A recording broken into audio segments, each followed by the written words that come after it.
Welcome to Pigskins and Pageantry, a podcast dedicated to all things SEC football.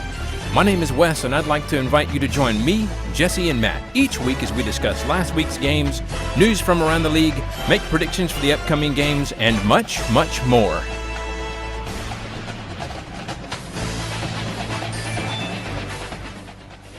What's up, everybody? Well, Championship Saturday is set, but its outcome might be a little bit less than you think.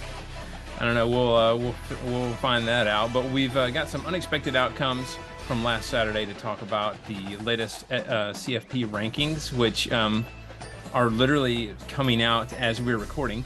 And we'll do a fun speed round and make our predictions to a deceptively exciting slate of games coming up. But before we do all that, let's welcome our hosts. And I'm going to switch it up today, and let's talk to Matt first. What's going on, my friend? I have been sitting here since 9 o'clock watching the end of this Kentucky-Michigan State game, waiting for these rankings to come out. And the game's finally over. So, ESPN, switch to an alternate channel for God's sake. Yeah, But aside from that, I'm great. I'm great. Good deal. And Jesse, how's it going? I'm doing much better than I was last week. Thank you for asking. Still have anxiety, because that's just the state of my football program at the moment, but that's okay. Yeah. That's okay. But yeah, it's fine. We're just slowly seeping into a seasonal depression as it gets dark outside, but here we are. It just sounds bad. So let's anytime anything's seeping somewhere, it's just bad. Anyway, seeping's never used in a really good term. Typically not, no. Well, let's talk about some of the games from last week. Always remember, if you ain't first, you're last. All right, let's talk about Missouri at Tennessee. Tennessee won this one 66-24. Yes, that's 66-24. Matt and I both had the same differential. We had to do the math. I got the point in this one. It was 28-17 Tennessee at half. And I think Tennessee fans, I saw some tweets, some comments. Where's the offense? What's going on right now? And pretty sure they figured stuff out in the second half. So I really don't have a whole lot more to say because this was just an absolute beatdown in the end. But you guys have any takeaways for this one? Any thoughts? I'll quickly say mine if you want, Matt, and then you can take over. Yeah, no, go for it. Mizzou, self-inflicted wounds did not help the rest of the game. You're already a little rough, but illegal procedure, substitution issues, miffed tackles, confusing sort of clock management. Yeah, clock management, confusing into the quarter decision-making, false starts. All of this just not really great to help balance out what is already a little bit of a sketchy season for you. And then I would say, I know they started off a little bit slow, but Tennessee's offense to me showed balance in order to get this win. We know how good their passing attack is with Hendon Hooker, but he threw over 300 yards and two wide receivers went for 100 plus. But in addition to that, 3 of their running backs and Hooker rushed for over 50 yards, and they finished the game with nearly 300 team rushing yards. So that's cool and pretty well balanced for a team that has been really heavy on the pass attack. Yeah. Matt? First off, I want to go on record as saying that I was happy that this game ended the way it did. I wanted a nuke because you know how about my love and affection that I have for Eli Drinkwitz. Speaking Eli Drinkwitz, I was listening to the Go Vols 7 podcast this past week, and one of the guys, I can't remember if it was one of them. They said, and I love this line: there are more highlights out of a Drinky press conference than there are out of his games. And I thought that was hilarious and also 100% accurate. Like we said, this was a Tennessee game after the second quarter. Going into the half, I think a lot of Tennessee fans, including myself, were a bit concerned that we were looking at a little bit of a hangover, and we were a little concerned that things weren't going to come out. But Hooker's too good. The offense is too good. They eventually got everything online. Defense started playing pretty well in the third and fourth quarter. And I think Tennessee, let's see, I just had it. They scored they scored what 38 points second half. So when you talk about pouring it on, they poured it on in that second half. A couple other things is it's nice to see Tennessee's back to being wide review.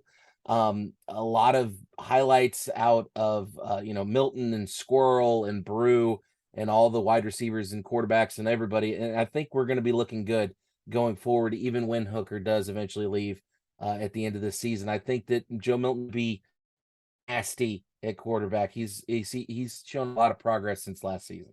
So overall, great win for us, I thought. What I'm hearing is when your hooker is good, everybody scores. Bingo. There's just so many puns all the way around there. Hooker scoring, all that stuff. But I think Tennessee did what they should have done here. Because I mean, Mizzou just didn't really have the personnel to stack up, I think. And we talked about it last week in the prediction, and just talking about how Mizzou doesn't have the defensive backs to hang with their receivers, and that was made apparent in this one eventually.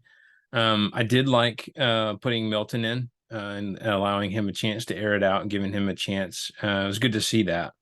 But what I don't understand, and Matt, maybe you can shed some light on this, is that why, in the name of all that is good, why are you running it in for a touchdown from the 2-yard line with 36 seconds left to make it 66-24? Why are we doing that in the closing minute of the game? Why?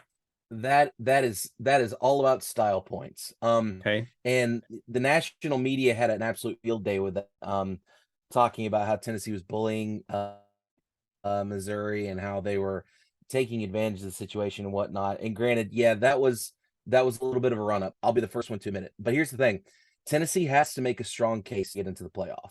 If TCU goes undefeated and they manage to win the Big 12, Tennessee's going to have some points to kind of give them a little bit of a leg up in that scenario. Plus, there's some bad kind of seething blood between Tennessee and Missouri. And I think that might have played a part too, because Drinky was running his mouth over the summer talking about Tennessee's football team and a whole bunch of other stuff as well. So I think that was a couple factors in play. And Drinkwitz said in the interview, he's like, I didn't like it, but there's nothing I could do about it. It's my job to stop him, and I didn't stop him. So I say no harm, no foul there. The thing that kind of bothers me about it is if this had been an Ohio State, if this had been a Alabama, if this had been another one of those premier teams doing the exact same thing, nobody would have said anything. And that includes a couple of big national journalists that had to put their oar in about this particular thing. So I don't know. They would rag on Alabama because that's true. We get told that we run up, or in previous seasons, we get told we run up the score, and I don't feel like we do. I can tell you that both in Ohio State beat people that bad, and nobody said squat about it. Oh, no. So Ohio State is, I don't even know. Apparently they have some arrangement with journalists. They always end up in the top 4, and they're God's gift from poisonous trees. I don't know. Yeah, it's true. Not even a useful nut. Anyway, I hear you, Matt. And actually I think that's acceptable. It did rub me the wrong way when I saw it live. And I was also, it's a different situation, but I'm thinking about, we've had chances that Georgia has in earlier in the year where we were up big on teams and we got down near the goal line, but instead of punching it in, we just knelt it. I mean, in an easy scoring situation. But it is a little bit different situation. And to your point, it is about style points, and especially with the committee these days, it's a lot easier to look down the list of games and say, oh, well, that was a complete nuke. That was a complete nuke, blah, blah, blah. I get it. You're trying to stack the scoreboard in your favor. So I get that from that standpoint. Not to mention the fact that this was a highly ranked Missouri defense. I think they were like 16th or 14th in the nation in total defense. Yeah, they're not bad. They're okay. Putting up 66 points on a top 25 defense is impressive. And I think if Tennessee doesn't struggle in the second and first part of third quarters, I don't think that maybe they go for that kill shot. I think maybe they let that go. But I think the fact that Tennessee struggled through a quarter in this game and we struggled, I think that kind of is the mindset. Or or maybe Heupel just decided, you know what, they're not going to stop, so we might as well get some more points. Why not? Well, you also have to think, and I think about this too, when you look at scores that are that big of a difference, and you do have backups and backups to backups in at that point typically, and those guys want to get scores. They want to get minutes. They want to run certain plays. They want to get that live game practice. And so I don't always love it when teams do it, but at the same time, I have to understand that those players that are in are usually not the starters, and they want some glory too. Mm-hmm. Yeah, absolutely. I know this is not a Big Ten podcast, but they were talking about speaking of Ohio State, one of their guys scored a touchdown this past weekend, and I think he's been captain numerous times. He's torn his ACL like something ridiculous, like 3 or 4 times, or some insane number like that. He was able to score a touchdown this weekend, and so they're all celebrating with him in the end zone. It was one of those lopsided victories, but able to do that, kind of in line with what you're talking about, Jesse. Yeah. So anyway, all right, let's move on to the next game of the day. That was LSU at Arkansas. LSU winning this one, an exciting, riveting offensive game, 13-10. I got the point in this one. KJ Jefferson didn't start this one as he was out with a shoulder injury. Turns out, last week when they lost to Liberty, they did have him, but he really kind of wasn't even himself then either. It appears that he's been playing through a shoulder injury for a while now. And so he's just really been struggling with that. So he was out. Malik Hornsby started instead, and he went 4 of 9 for 24 yards. Obviously they couldn't get anything going offensively, but neither could LSU. And I don't know what really the cause of that is. LSU led 6-3 at half when Josh Williams, who had 122 yards on 19 carries for LSU, scored on a 1-yard touchdown in the third to make it 13-3.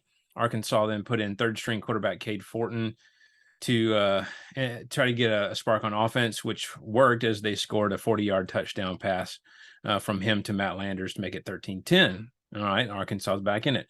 They get the ball back with about a minute and a half left, and they're driving down the field when Harold Perkins strip sacked Fortin, and LSU recovered, and that was the ball game. Perkins, by the way, had the flu in this game, and apparently threw up before the game. And Brian Kelly was telling him, "Hey, man, MJ did the same thing too in his flu game."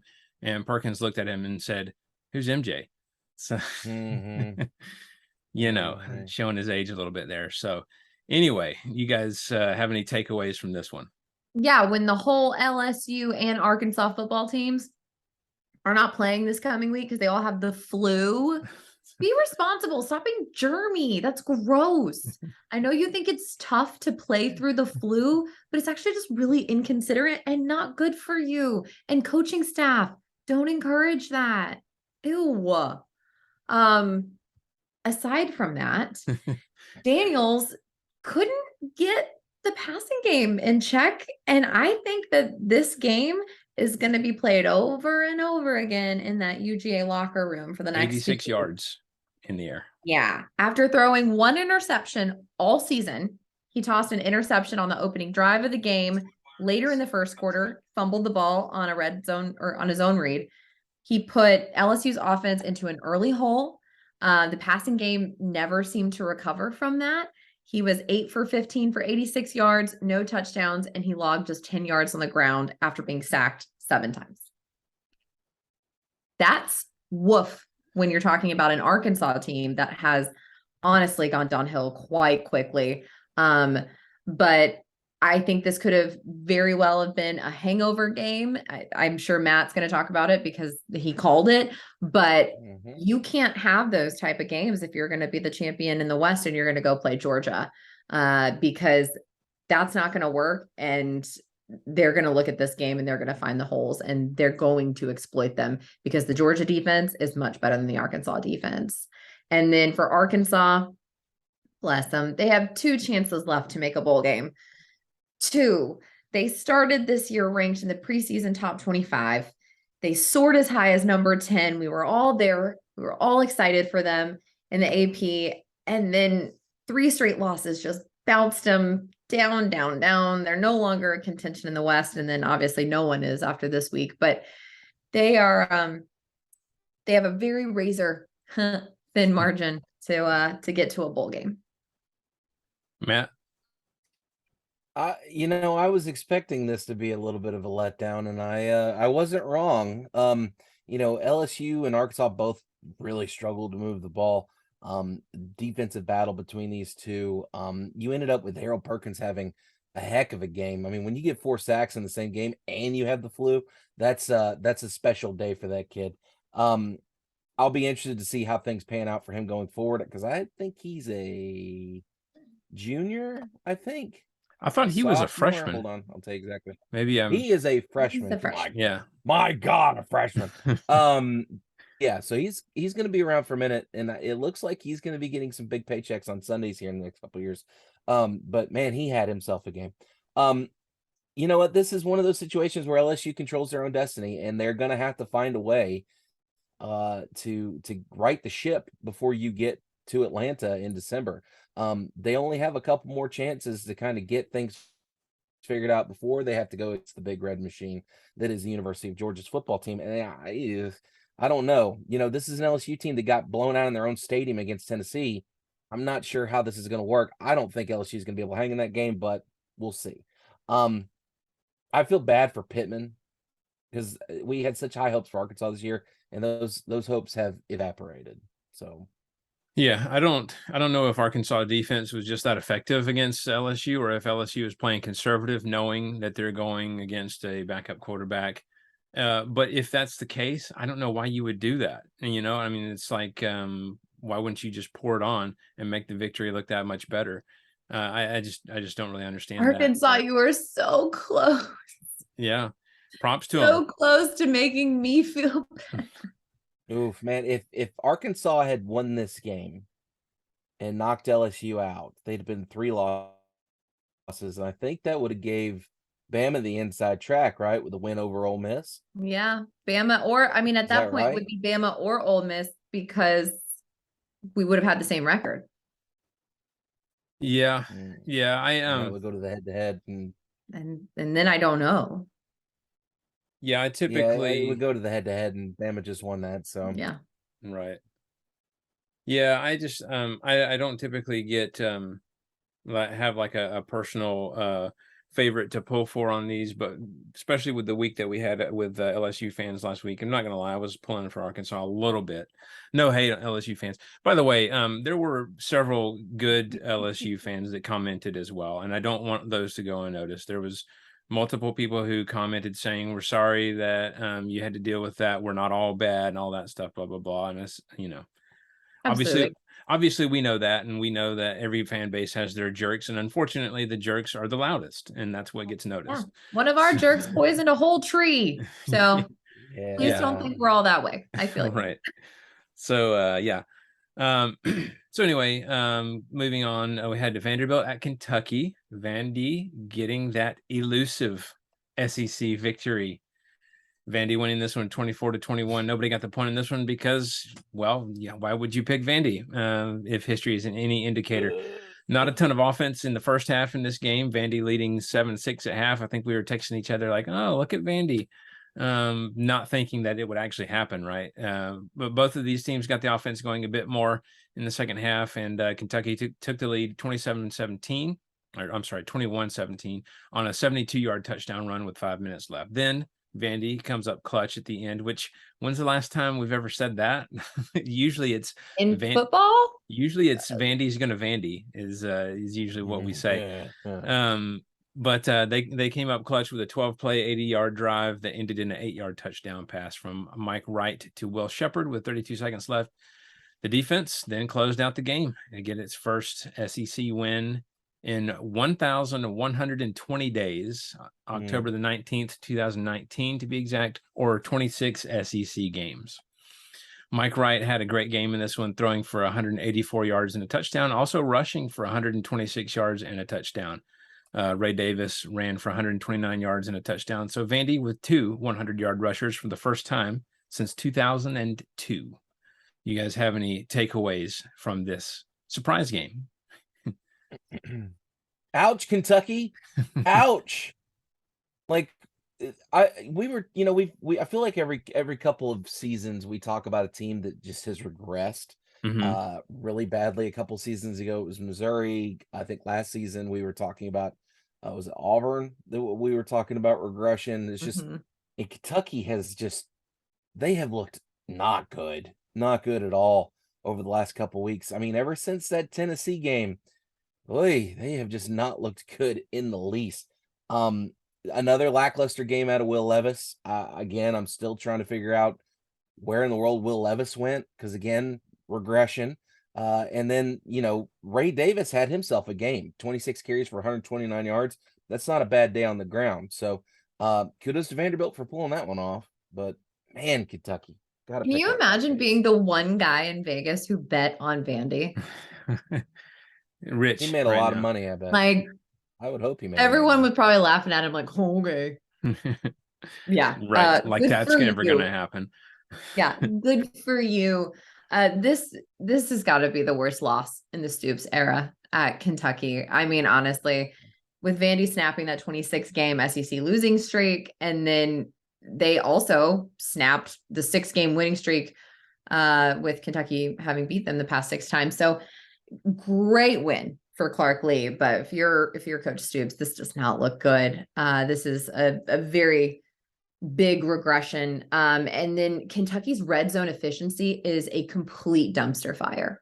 It is not okay. They entered Saturday ranked tied for 90th, 9-0 in the country in red zone efficiency. And this past weekend did nothing to help that. They scored just 1 touchdown during 4 red zone attempts, settled for 2 field goals, and had another kick blocked. Also missed both 2-point conversion attempts. Coach Stoops said, it's just killing us because it's stopping momentum, stopping plays. We're not converting the field goal all the time. Their kicker is, kicked it good 3 of the 4, but it's got to be 4 out of 4. It's just got to be clean. But at the same time, you've got to be efficient in the red zone. You absolutely have to.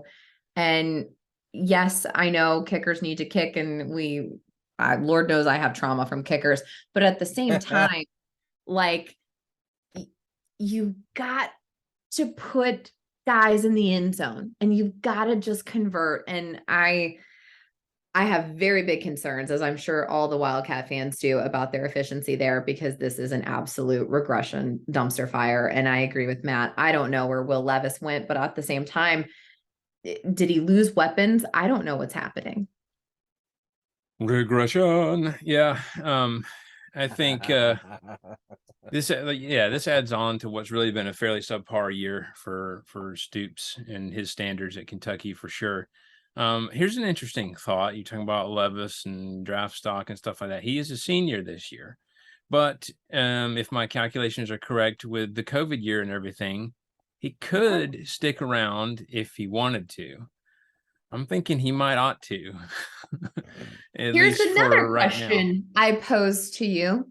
Yeah. 1 year left of eligibility. The program has looked like it's regressing. It's not doing well. Does he enter the transfer portal? Yeah, well, that's how Kentucky got him.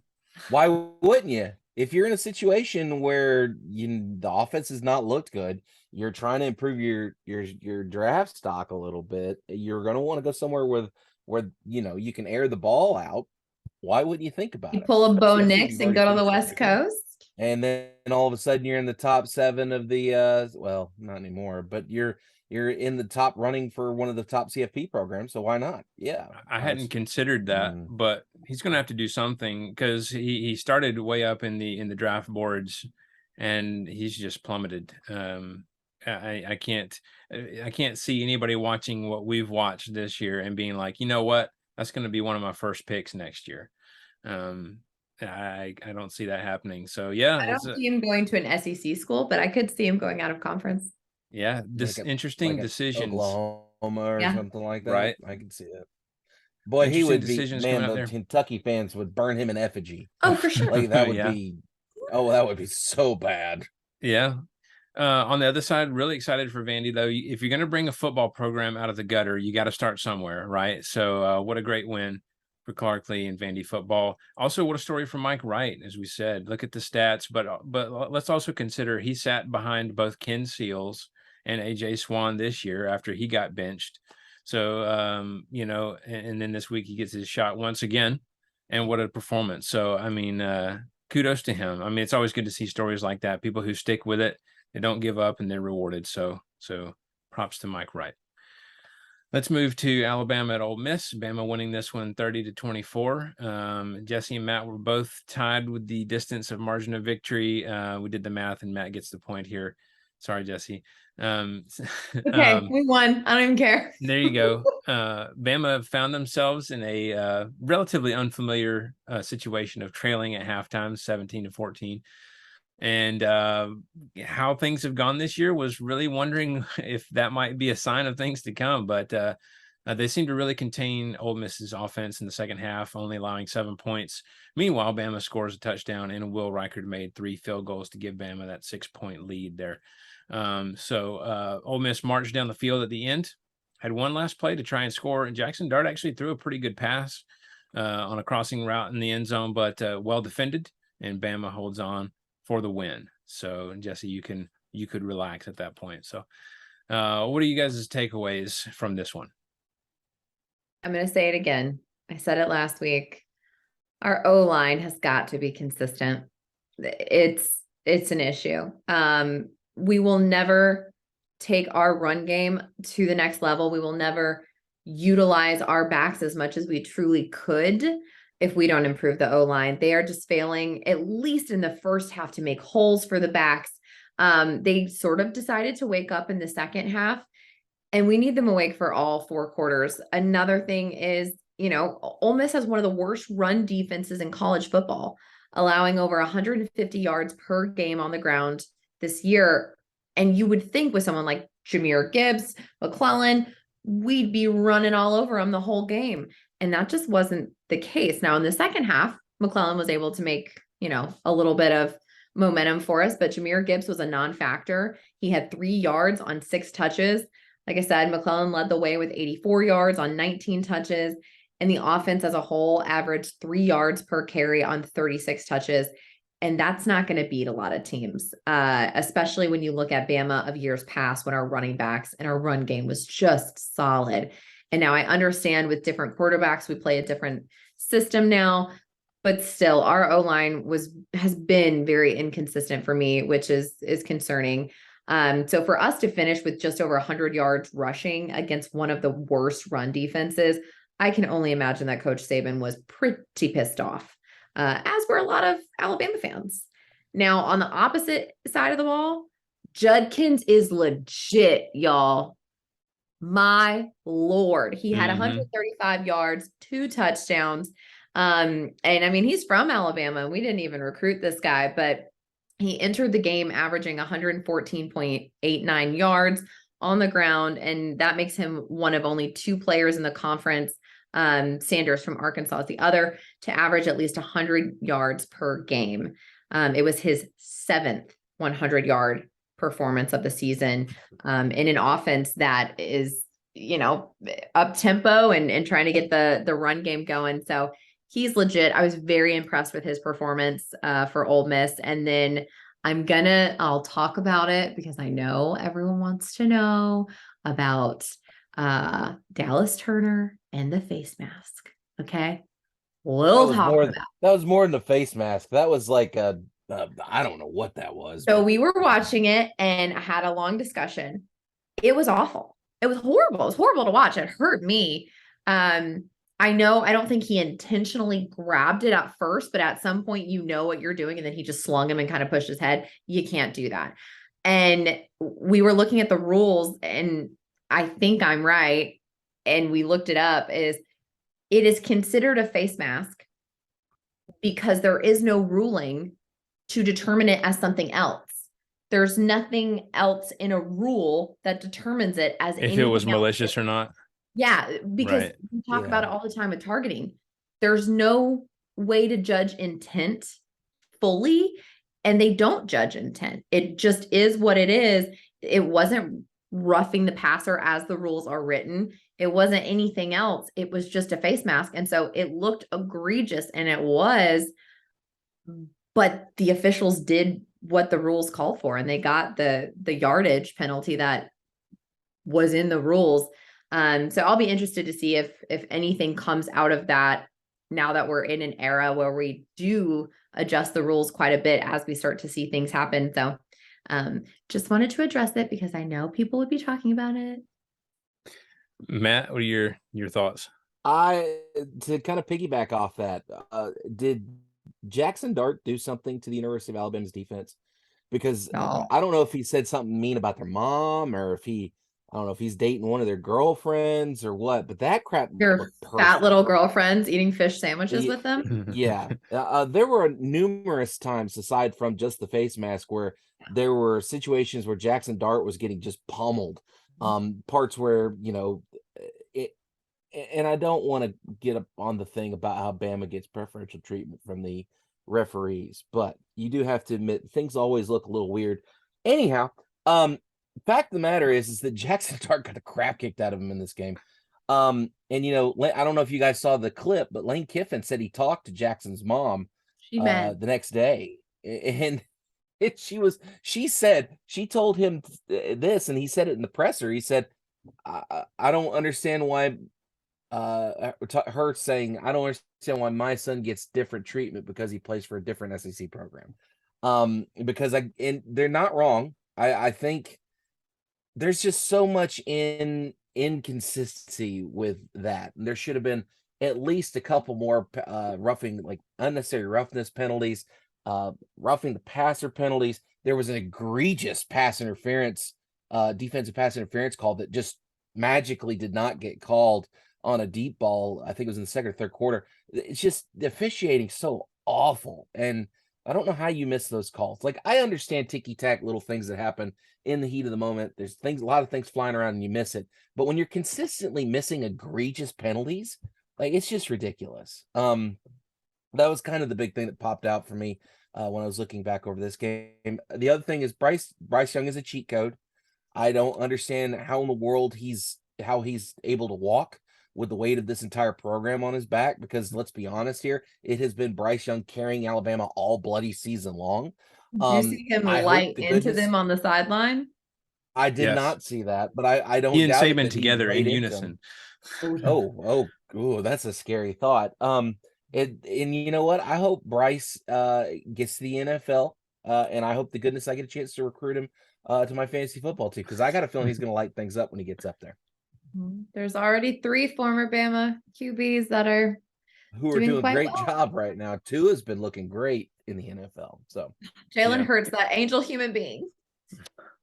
Yeah, you're talking about the penalties or lack thereof. The main one that I had a problem with was where they tackled Jackson Dart and then they shoved him into the turf like 2 or 3 times afterwards. And it was like the shoulder pads and then again the helmet into the turf at the end. And I was like, an undisciplined team. How do you miss we talk about it on penalties, like them doing silly things, but it is just completely undisciplined at this point, and there needs to be a reckoning. Yeah.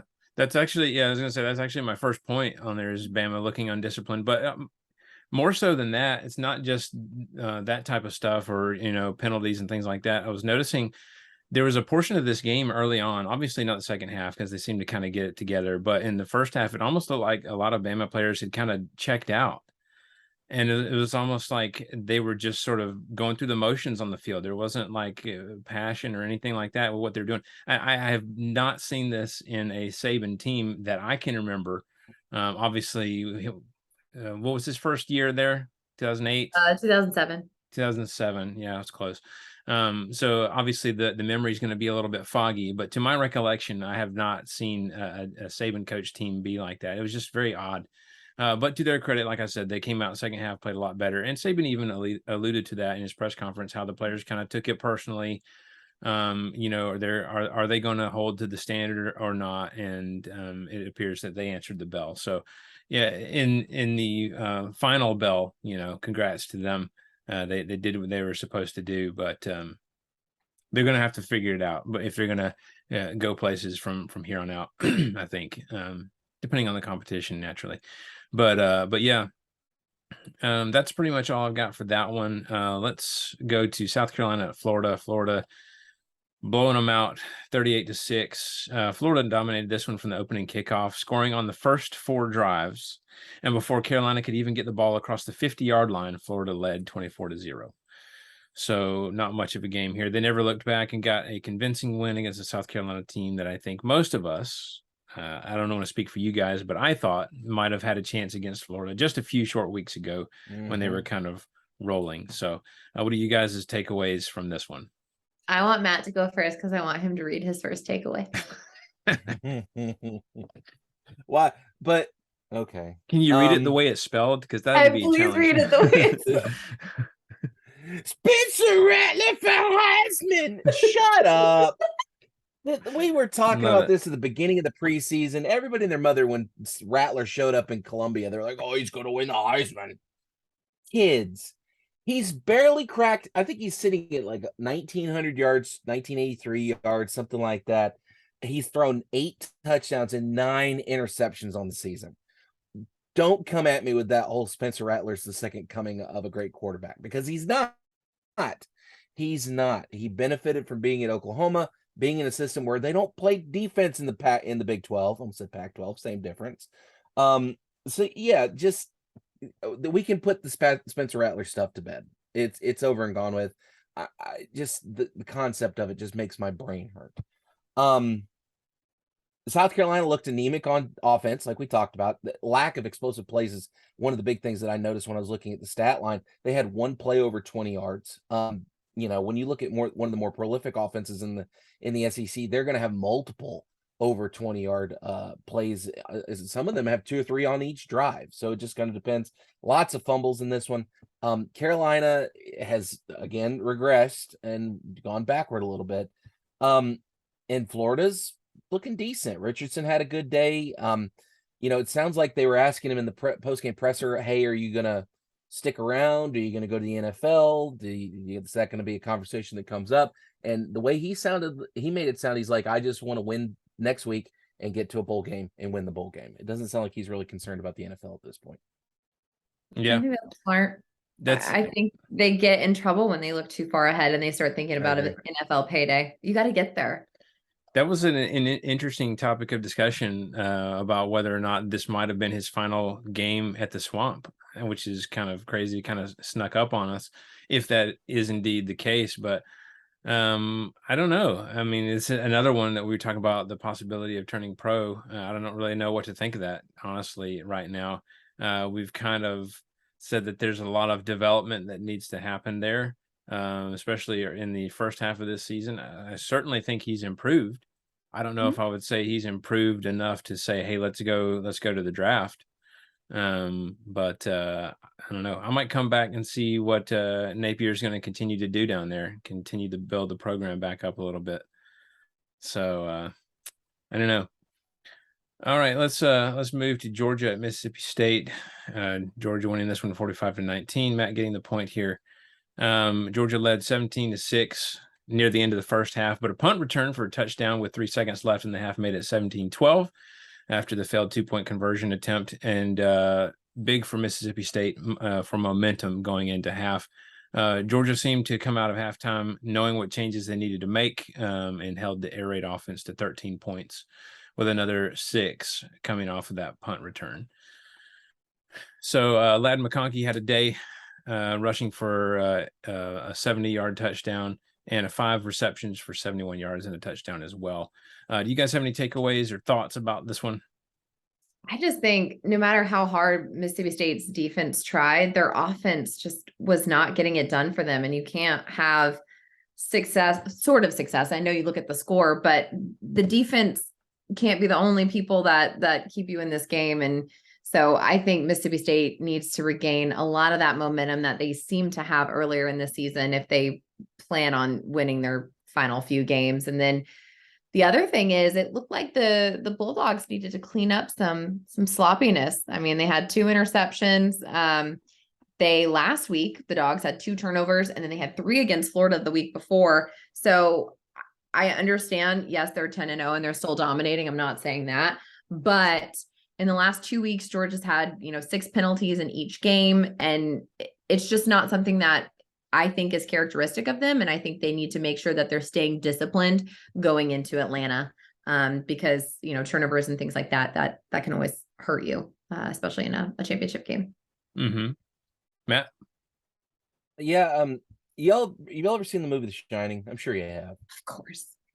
Yeah, the scene with the elevators when the elevators open up and it's just buckets of blood, just a giant lobby filled with blood. That's what this football game was. And I had a feeling that was going to happen. I knew it was going to be a bloodbath. Mississippi State didn't have the dogs to hang, no pun intended. And we knew this. It's like Denny Green used to say, they are who we thought they are, and Georgia's going to do Georgia things.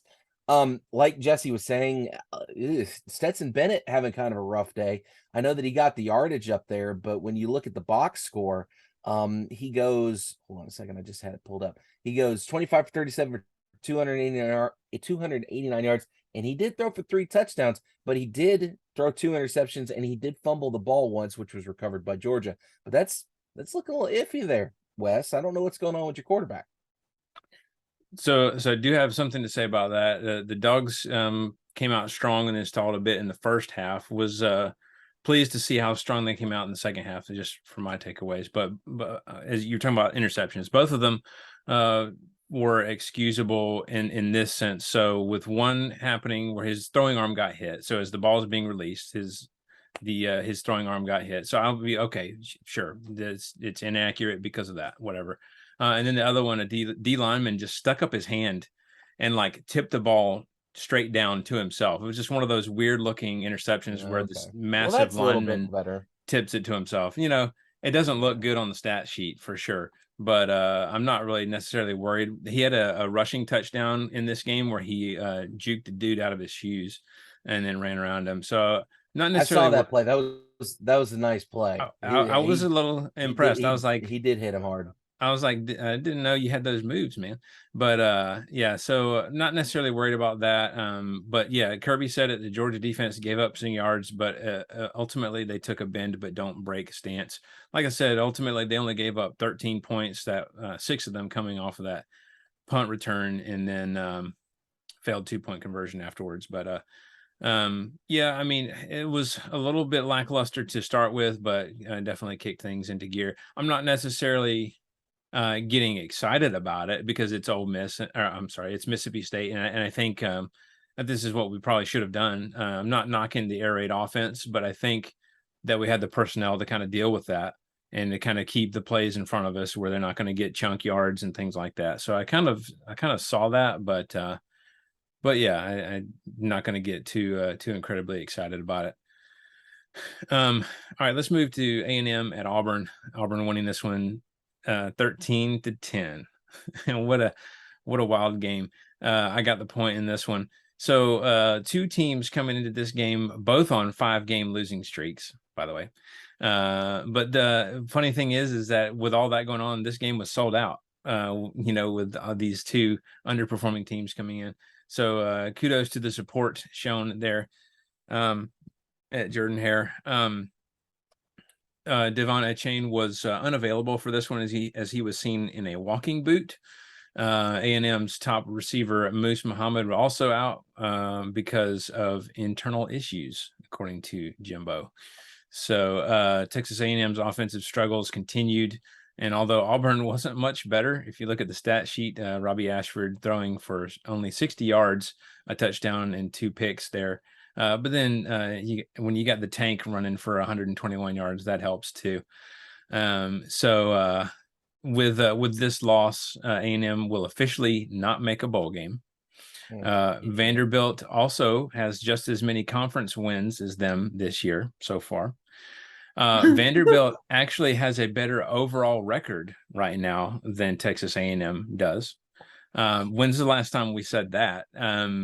Never that I can remember. In football? Yeah, no. Definitely not football. They lost. A&M's lost 6 in a row for the first time since 1972, and I think we all remember that team that was coached by Emery stuff. Bellard, who was the inventor of the wishbone, by the way. That tells you how historically bad this is. So give it to me. What are your takeaways for this this crazy one? The Aggies defense is the only reason I think that this doesn't look worse. Because if you looked at just the amount of yards that they allowed in this game, it doesn't really look great. However, while they allowed the Tigers to gain 333 yards of offense, they held them, to only 13 points. And, they had to do something because their offense wasn't doing anything. So maybe hold on to that, A&M fans. I don't know. But no bowl game.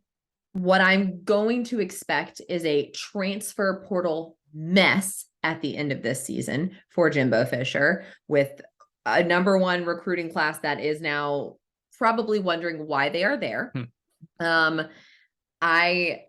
I think these Aggies are probably hoping that Jimbo is gone, but with that large buyout, and honestly, a lot of buyouts for the rest of the coaching staff, cleaning house is going to be really difficult. And I just don't know that they're going to be willing to do it at this point because of how much money it's going to bleed from them. How deep are the pockets? It's going to be interesting, but to me, I am just ready to watch this transfer portal and see what is going to happen and who's going to go where. This is a Texas A&M team that was ranked within the top 10 going into this season, and they have plummeted. I cannot personally remember a downfall this quick from even outside the SEC that that isn't a result of sanctions and, criminal investigation. Right. I really can't. And then I have to say, Cadillac Williams seemed to have delivered a breath of fresh air into an Auburn team that I can only imagine felt really beat down and discouraged. So their defense delivered at home to a packed out crowd. And they really dominated the Aggies offense. And I think if you're an Auburn fan, you're at least encouraged this week. And I don't know that Cadillac Williams is the guy that is going to get that head coaching job, but he's got my vote because he just seems so enthusiastic and supportive. Yeah. Matt? I'm gonna go ahead and tell you they're not gonna hire Cadillac. There's no way they go that route. They'll keep him on staff more than likely, but I have a hard time imagining that they're gonna keep him as the head guy. Tank Bigsby I saw a quote by Tank Bigsby after the game. He said when Coach Williams Cadillac got the job, the building changed. And I think that says a lot. Guys are going to play a lot harder for somebody that they love and respect. And I think that they've definitely got that with Cadillac Williams. Again, wish him the best. I don't think he's the guy that they're going to go with. We'll have to wait and see what happens there. I do want to point out this is the lowest yards given up by an Auburn defense since the 2011 Florida game. Now that could be both a combination of great defense by Auburn and also kind of an anemic offense from Texas A&M, but still a pretty good effort by Auburn to pull out the W there. And they needed to win. They needed to win bad this week. So, kudos to Auburn for getting the job done. Mm-hmm. Yeah, I've already ragged on A&M. Look, for Auburn, I don't even really like Auburn, but I do love the energy, as you guys have already mentioned, that Cadillac has brought to the sidelines. I do wish that Auburn would seriously consider him for the full-time job, because I think he at least deserves a look, right? Look, I know he's not like the splash hire, the big name, the whatever, the necessarily traditional style coach that they might be wanting, but you can't deny how things have changed. As you said, Matt, Tank said the building changed when he was hired and when he got the job. So to bring that energy, and I was even watching even the first game that he was over there, just the energy that he has on the sidelines, even just during the game, is just you can't deny that. So I think he deserves a look. I don't think it's going to happen, but kudos to him for what he's done just in 2 short games.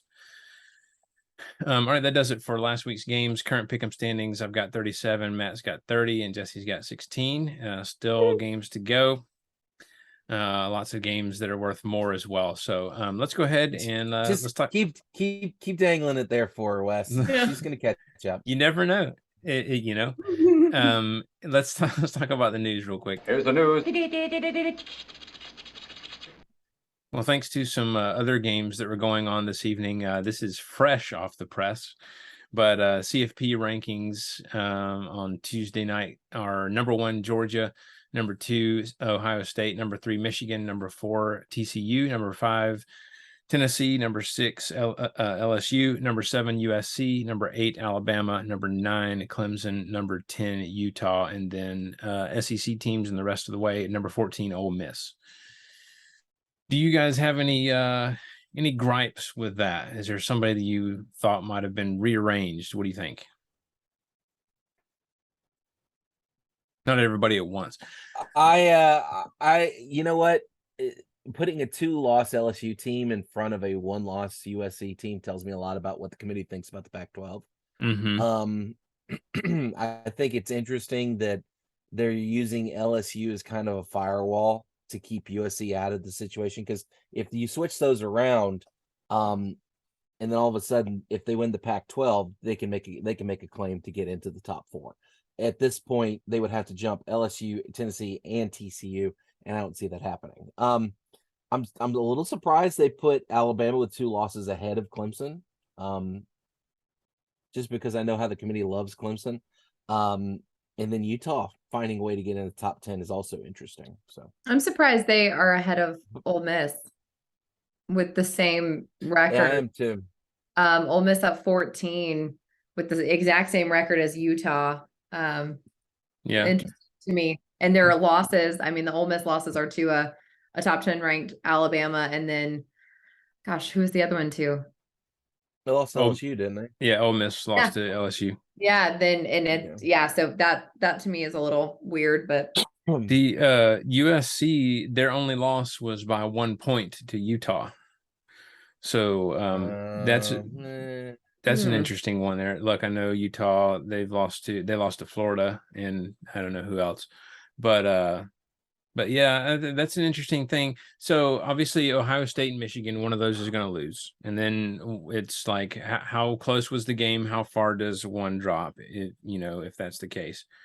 TCU, probably going to be tough for them to win out. Here's a fun thing. If LSU somehow, it's not expected, but what if it happens? If LSU beats Georgia, do they jump Tennessee and jump into the top 4? Oh, don't. After Tennessee nuked them in their own house. I don't think so. A lot of people think that if LSU beats Georgia, I don't know if. Yeah, I think I have a hard time keeping out the SEC champion. I don't see how you do that. And I'm a Tennessee fan, but if LSU ran the table and ends up beating Georgia, then more than likely what you would have is Ohio State at 1. Let's say TCU wins out. TCU at 2, LSU at 3, and Georgia at 4. You still think that they beat out a 1-loss Michigan team? Yeah, the LSU beats them out. Yeah, or anybody. You think Michigan completely gets out of it if they're just one I loss? think if you knock off the number 1 team in the nation a couple weeks before the playoff starts, you need to be in the playoff. I think that is the feeling. But how can you? So Tennessee, their only loss is to the number 1 team in the nation. Mm-hmm. So what do you do? What do you do with that? You watch. You watch. Here's the thing: if Georgia loses to LSU, and then Ohio State becomes number 1, and then Michigan's only loss would then be to the number 1 team, how did they not get in? Right. It's a conundrum, isn't it? I'm just saying this would ruin everything. I'm telling you right now, this is what's going to happen. Georgia's going to win out.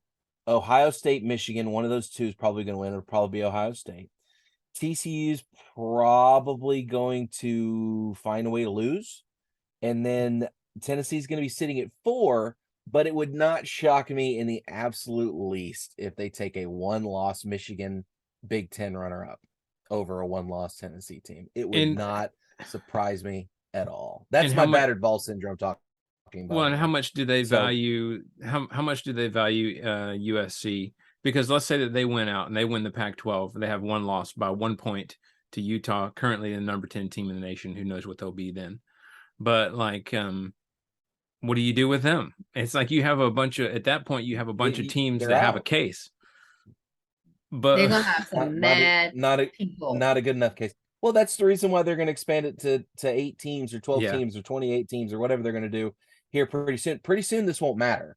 It'll Right. just be you're fighting for seeding. Are you doesn't gonna it get a help first anybody round this year bye? though? And somebody's going to be mad this year. No, and I Yeah, and guarantee. I'm I already sorry, told but you. like I already told you what's going to Georgia happen. TCU would be boring. Yeah, I don't know.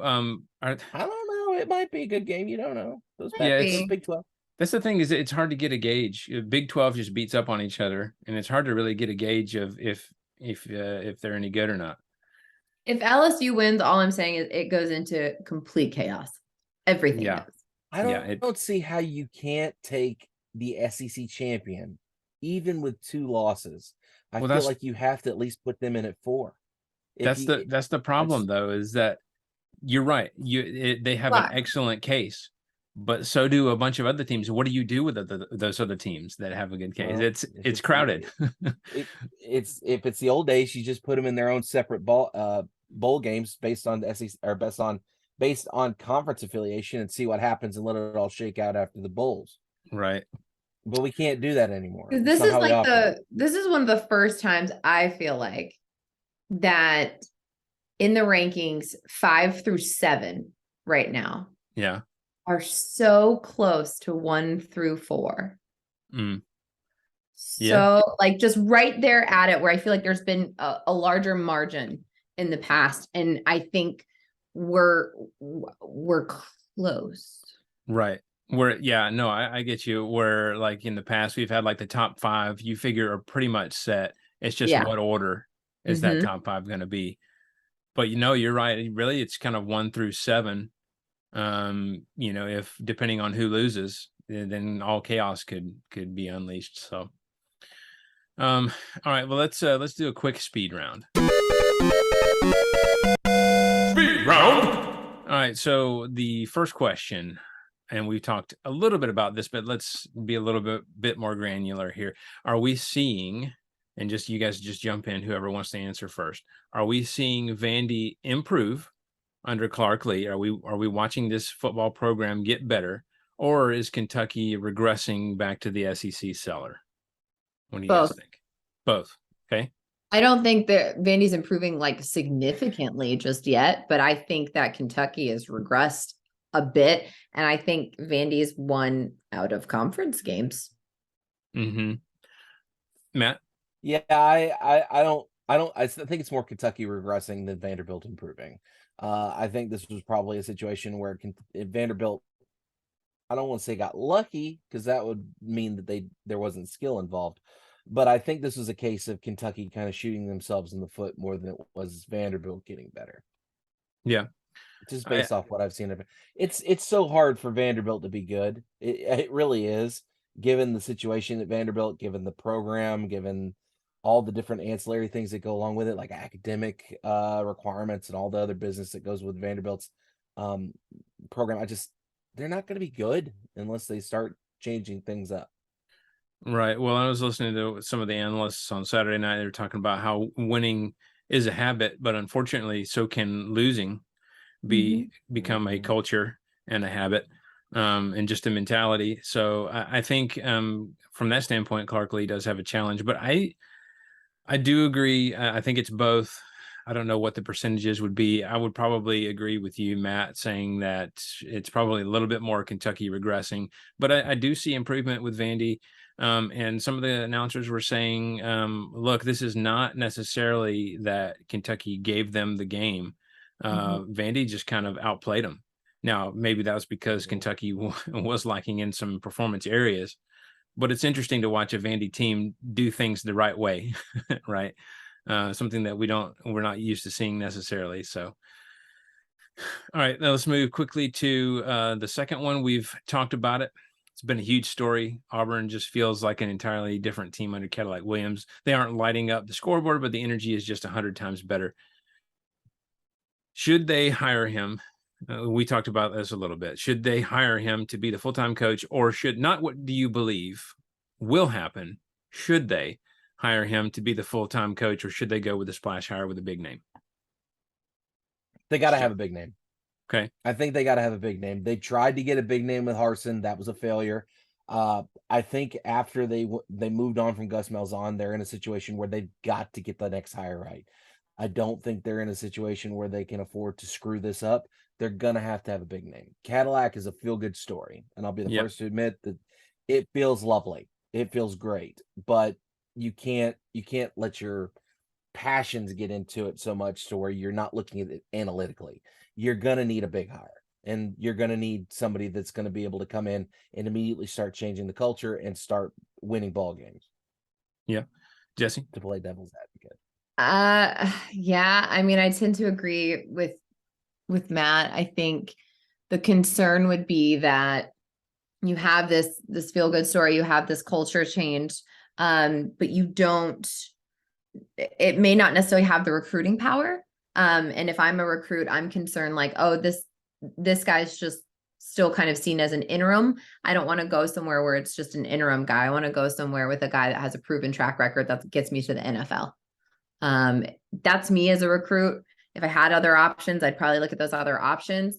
Now, he seems lovely. I think they're, like Matt said, I think they're going to try to make a splash hire, and they have not done so in the past couple of years. And with a program that has very high expectations and a very low margin for patience, I would just, I don't think he gets it, which is sad.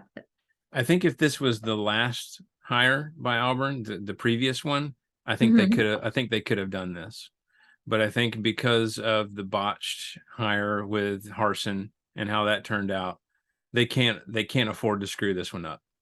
And so, I agree that they probably should go with a big name hire, just from the standpoint of that they need to get those recruits in. Like you said, Jesse, they need to have somebody who's a little bit more of a household name to draw people in. And like I said, it would be cool to take a chance on Cadillac, and he turns out to be a phenomenal coach. Who knows? He may go on to have a wonderful coaching career. But I don't think that that's something that they could afford to take a chance on right now, just given the way things are going. All right, let's move to the next one. Way too early question, but it's just for fun. Once A&M bites the bullet, forks over the cash for Jimbo's buyout, and asks him to leave, who do they go for? Who can fix the problems at A&M right now? Who I think if someone doesn't get him first. Okay. Because clearly they're willing to spend the money. They're willing to spend an egregious amount of money. It's true. And their program needs a lot of help right now. And what I'm going to assume is a culture change once Jimbo's out. I think they make a call to Jackson State and see what old Dion's doing if he's not already at Auburn. Ooh, I like that. Okay. That Matt, you agree with that, or you got another name? The problem you're running into is who's out there. I mean, let's say they fired him at the end of the season. What's the other Riley? Does Lincoln Riley have a brother? Oh, I have no idea. No. But there's also whatever happened to Frost? Is he still hanging around? He's not been hired by anybody, has he? He's still, I think after he got his walking papers from Nebraska, I think he's still chilling. Yeah, I'm not sure. I would think that I've already heard rumors that Auburn's was in negotiations with Lane, but then those fell through. Is the rumor I heard. And then I also heard that apparently Hugh Freeze's name is being thrown around in Auburn too. But if I'm A&M and you want that splash hire, I think you go after somebody that's gonna be a name. So like Hugh Freeze would probably be okay. I don't know. It's just so hard because there's not a lot of names out there that you could lean on. Lincoln Riley I don't does have a brother, Garrett Riley, who is currently the offensive coordinator for Texas Christian University. Well, there you go. That guy's probably going to get a couple head coaching jobs somewhere. At least an offer or two after this season. I'll offer him an offensive coordinator position at the University of Alabama today. No, y'all need to keep that guy you got there forever. A&M can have Bill O'Brien. You know, For the low. I agree with actually I agree with Hugh Freeze, and here's another reason. So A&M has offensive woes right now. He can definitely fix those. Also, here's something that I looked up. Ross Bjork, who is the AD at A&M, was the AD at Ole Miss back in the day when Hugh Freeze was there. He didn't hire him, but he came on like right after Freeze was hired. So I don't know if they, are still friends, still talk, whatever, or if there was any damage done there when Freeze left. I have no idea, but they do have a connection. So I was just thinking about that too. So that would be interesting. Cousin Eddie used to. Lord, don't. No. Maybe that's who Auburn Oh, gets. yes. Now We the need- Auburn AD used to be at Mississippi State. No. We need Mullen back. Please don't. No. Hey, you know what? We need Mullen back like we all need a hole in the head. A&M is mulling a coaching change. Stop it. Oh. I was thinking more for Auburn because the AD came from Mississippi State, and he before Florida was at Mississippi State. But well, yeah, that too. I hate that. I wonder how happy he is as an announcer, or as an analyst rather. Living a lot less pressure. You get to just talk about football, and you get paid a lot to do it. So, well, the Carolina Panthers coach, former coach. I don't think he's job. Yeah, he's out there too, and he was successful at Wisconsin. So yeah. Or was it Wisconsin or was it Minnesota? I don't remember. I think. All right. Well, let's go ahead and talk about some of these upcoming games. Ladies and gentlemen, let's get ready to rumble! All right, let's talk about some of these upcoming games. First of which is Austin Peay, the Governors, at 7-3. At Alabama 8-2 noon on ESPN Plus. Austin Peay is located in Clarksville, Tennessee, and they are currently third in the ASUN, formerly the Atlantic Sun Conference. What are your predictions, Jesse? I'm picking the Tide on this one. We're at home. This is hopefully a tune-up game before Iron Bowl, and so I'm picking Bama 42-10. All right, Matt. Yeah, anytime Bama plays a little cupcake, they're going to probably take care of business. So this is a cupcake, 52-14 Bama.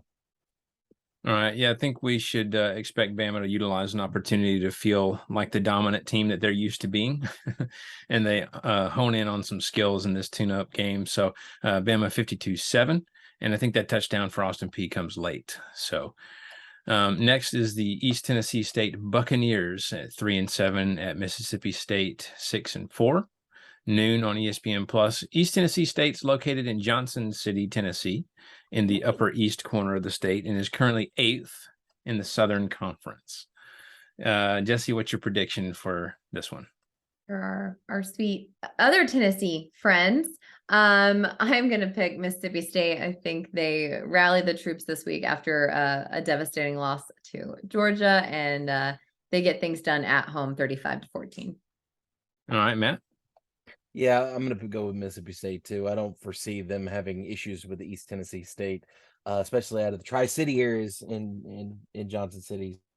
So, or JC as locals call it. So yeah, Mississippi State 38-10. Nice.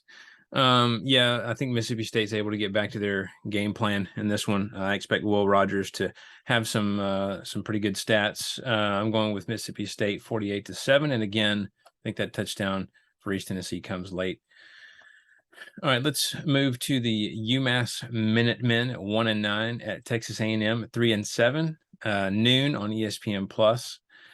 UMass is located in Amherst, Massachusetts, and is the sole public land grant university in the Commonwealth of Massachusetts. Little tidbits there for you. They are not a member of a conference, but among their other independent teams, they're currently last.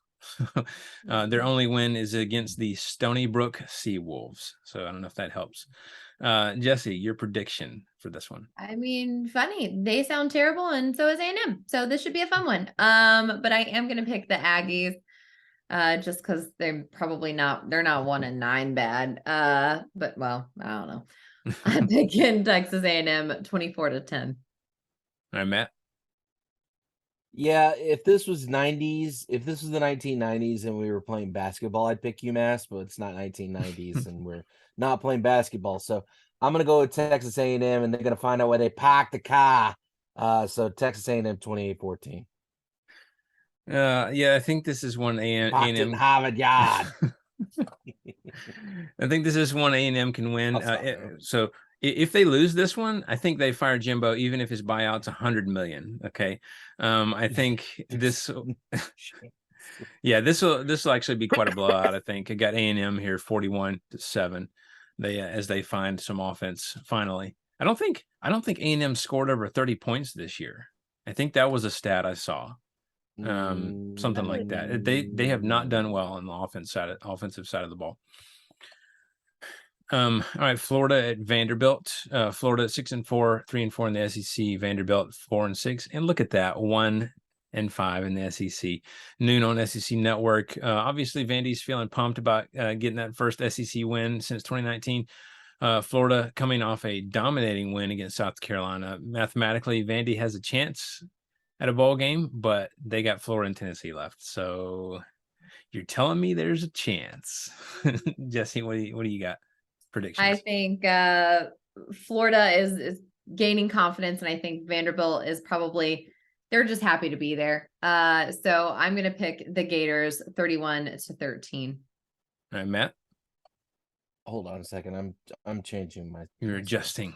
I just looked at the line on this game's 14 for Florida, and I don't think Florida's not a great team, so I don't see them beating that. And it's in Nashville, an intimidating place to play. I'm gonna say Vanderbilt covers here. So I'm gonna say Vanderbilt covers, but UF wins 28-20. Okay. Yeah, I think more of the Vandy faithful will show up in Nashville just to sort of celebrate that big win last week. But I think Florida's a little bit tougher than Kentucky, which has really struggled this year. Plus we've seen Anthony Richardson play well on the road. So I'm going Florida here, 35-21. All right, let's go to Georgia at 10-0, 7-0 in the SEC. At Kentucky, 6-4, 3-4 in the SEC. That's 3:30 on CBS. Georgia goes on the road once again, tries to stay undefeated. We'll see if they're able to focus on Kentucky after clinching the SEC East. Kentucky wants to bounce back after that Vandy loss, but FPI gives them about a 7% chance of winning this one. So, Jesse, your prediction? I think that as bad as Kentucky wants to come back and gain some confidence, this is just going to continue to be bad. Georgia wins this one 45-10. Hey, Matt? More blood. More blood. So I'm going to say Georgia wins 38-10. Yeah, I think Georgia's kind of able to control the pace of this game on offense and kind of get in Will Levis's face on defense. I don't think Kentucky's necessarily a bad team, but they've underperformed this year. And I don't know that they match up very well position by position against Georgia. So I got Georgia winning this one 42-10. Line on that game is 22.5, by the way. So yeah. That's probably the worst UK UGA line that we've seen in a while. Yeah, probably, yeah. Yeah, regression. Western Kentucky Hilltoppers at 7-4, at Auburn at 4-6. That's 4:00 on the SEC Network. Western Kentucky is a public university in Bowling Green, Kentucky. I feel like I love giving these I don't know if you'd call it like a history lesson or a PSA or whatever. Anyway, they're currently tied for second in the Conference USA with North Texas. The University of Texas at San Antonio is currently first, by the way. So, yeah, Jesse, your predictions for Western Kentucky at Auburn. Western Kentucky is not bad. No. No, I know several alum from there. And as much as I know that Auburn is hyped right now, this is not a night game in Jordan-Hare.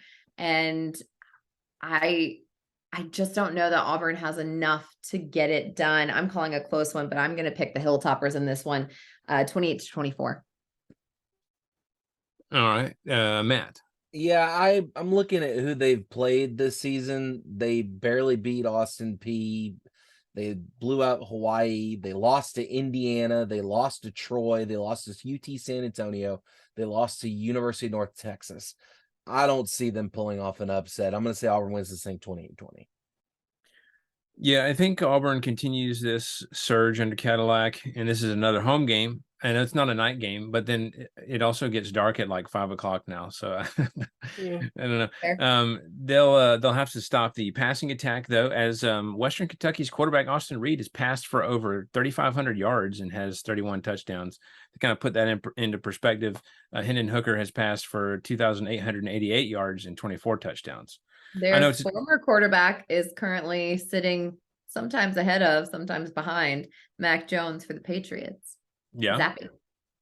Yeah. Well, I mean, like I know it's Conference USA, but I mean, still, I mean, those are impressive stats, and they'll certainly have to stop that if Auburn wants to win. So I do think Auburn wins. I think this one's pretty close, though. I got Auburn 28-24, 28-24. Next is Tennessee 9-1, 5-1 in the SEC. At South Carolina 6-4, 3-4 in the SEC. That is 7 o'clock on ESPN. Tennessee will continue to try and impress the committee and state their case for the top four, and they will do so against a team that just lost to Florida 38-6. Also, new uniforms, which I'm sure Matt will touch on. Jesse, what's your prediction for this one? This one's boring. Tennessee takes it 48-9. All right, Matt. So the boys decided to break out new uniforms. They've got an all orange helmet with a white power tee, and then white jersey with white pants, and I am freaking here for it. So, woo, new uniform hype squad. Yeah, I'm gonna go ahead and say Tennessee wins this thing big, 56-14. Do not be shocked. Do not be shocked if we get an opportunity for the 60 side of fries along with the 50 burger, if they don't go after it. Okay. Yeah, I'm glad South Carolina is already bowl eligible, because they got Tennessee this week and then Clemson to close out the regular season. So tough road ahead for them for sure. South Carolina, like Mizzou last week, doesn't have the personnel to stop Tennessee's high-powered offense, specifically their receivers. Might be close early, but the Vols will pull ahead by a large margin, I believe, in the second and third quarters. Expect Jalen Hyatt to be wide open multiple times in this game, which they analyzed last week. And a lot of times it's not just that he's, making these great moves and running fast, which obviously he can do both of those things well, but they're scheming him open as well, because people are like, how does he keep getting open? Well, a lot of it's scheme as well. So after last game against Mizzou, it's apparent that Tennessee's on a mission to impress the committee with insane numbers. So don't expect them to hold back, I don't think, as you kind of mentioned, just because it's getting out of hand. I got Tennessee in this one 52-21. All right, let's move to Ole Miss at Arkansas. Ole Miss at 8-2, 4-2 in the SEC. At Arkansas, 5-5, 2-4 in the SEC. 7:30 on SEC Network. Ole Miss is actually only favored by 3 in this one. The last I looked, they don't have a chance to play in the SEC championship, but they still get a chance to play for a 10-win season and be in a good bowl game. Arkansas, on the other hand, just trying to become bowl eligible with a 6th win on the season, so they're playing for a lot as well. So, what are your predictions, Jesse? Yeah, I think, I know that winning the West is obviously not a thing anymore for Ole Miss, but I still think that they are trying to play lights out and still trying to get this program going. I don't know that they play 4 total quarters. We've seen that be an issue for them in the past. And Arkansas showed a lot of toughness against an LSU team. So I'm going to pick Ole Miss in this one, but I don't think it's going to be an astronomical difference. So I'm going to say Ole Miss 28-14. All right, Matt. Yeah, I like Ole Miss here. Arkansas has been a team that's been trending downward for the last couple weeks, about the last 2 months, it feels like. I don't foresee Ole Miss struggling too much. However, I do see Arkansas kind of making a late run at it and trying to climb back into it and making the score a little bit closer than the game actually is. So I'm going to say Ole Miss 28-24. I think playing at home is a factor here for Arkansas. I think Arkansas's defense is going to be a challenge for both Jackson Dart and Quinshon Judkins. I think this one's going to be an exciting, close game, and I don't know. Like, I really wanted to pick like a feel-good win for Arkansas, right? And then I remembered like just how much Arkansas struggled without KJ Jefferson, and even with him trying to play through this shoulder injury when they lost to Liberty. So I just don't see that happening as much as I think I would like to see that. I'm going to go with Ole Miss in here in a close one here, 31-28. So next is New Mexico State, the Aggies at 4-5 at Missouri 4-6. That is 7:30 on ESPNU. New Mexico is a public university located in Las Cruces, New Mexico. Not sure if I'm pronouncing that right. Good name. And they are also independent, ranking 5th out of 7 teams in the FBS independent standings. Predictions, Jesse, what you got? I think Mizzou is able to get this done despite having a very similar record. But I don't think it's going to be a blowout. I'm going to pick Mizzou 24-21 just because Mizzou. Okay, Matt? I am utterly confused on which way to swing on this one. This is a New Mexico State team that got nuked by Minnesota, nuked by Wisconsin. They beat Butch Jones's team. And they got nuked by Liberty. Yeah, I'm gonna go with Mizzou. I don't really want to because Drinky's not that great, but I'm gonna say Mizzou wins say 33-24. Nice. Yeah, I think Mizzou's going to take care of business here. So MIZ, or as Drinky would say, MIZ 38-10. So, all right, next is the UAB Blazers 5-5 at LSU 8-2, 9:00 on ESPN2. So if you guys remember, obviously UAB obviously is located in Birmingham. I don't mean you remember that. I take it that you do. But for their football program, it was shut down back in 2014 after a 6-6 season. UAB decided to cut costs, shut down its football program. They didn't last long, however, and through various meetings and fundraisers, they soon had that football program going once again in 2017 with greater community support as well, it seemed. They also have a new home stadium, protective stadium with a capacity of 42,000 people, which opened in 2021 and hosted the opening and closing ceremonies of the World Games last July. So there you go. The more you know. They are currently 6th in Conference USA this year. So Jesse, what's your prediction? I think LSU needs to be careful not to have this be a trap game. To take their competition seriously, clean up the mistakes of last week. I think that they get it done. But, like I said, they have to be careful on this one. So I'm going to pick the Tigers 28-13.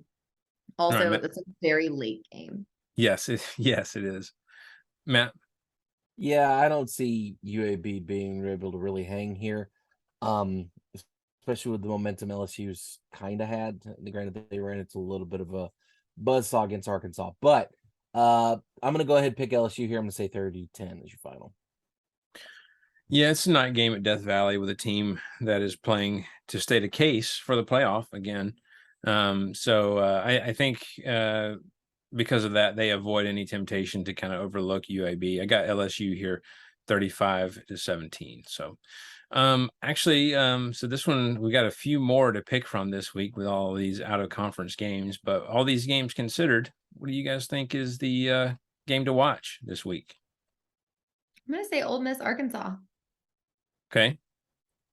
Yeah. Yeah. Honestly, I'm probably going to most enjoy watching Western Kentucky and Auburn. Yeah. Yeah. I agree. I think Ole Miss Arkansas is the only game that's going to be somewhat close-ish. Yeah. I am going to be curious to see how Kentucky responds to Georgia. If they're going to be able to hang it all. That's going to be an interesting story to watch for this weekend. Not to mention the fact I am curious as to what the offense is going to look like for Tennessee against South Carolina. So we'll have to see.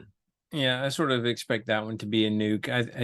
A lot of these teams still have things to play for, and from that standpoint, I am interested in quite a few of them. But I do agree. I think Ole Miss Arkansas is one to watch. Like we said, Ole Miss playing for 10 wins, Arkansas playing for a bowl game. You know, they're at 5, sitting right there at 5 wins. So a lot to be played for there.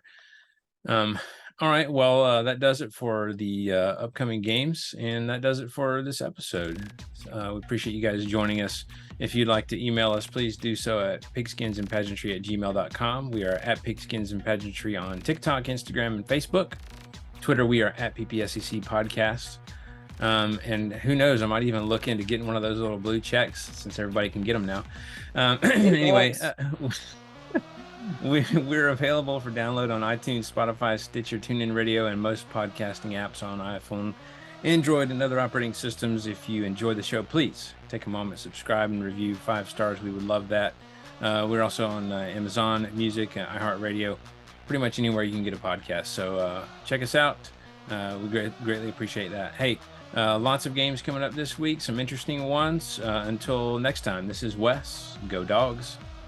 Bama, let's play like gentlemen, let's play disciplined, and let's tune the heck up before an Iron Bowl.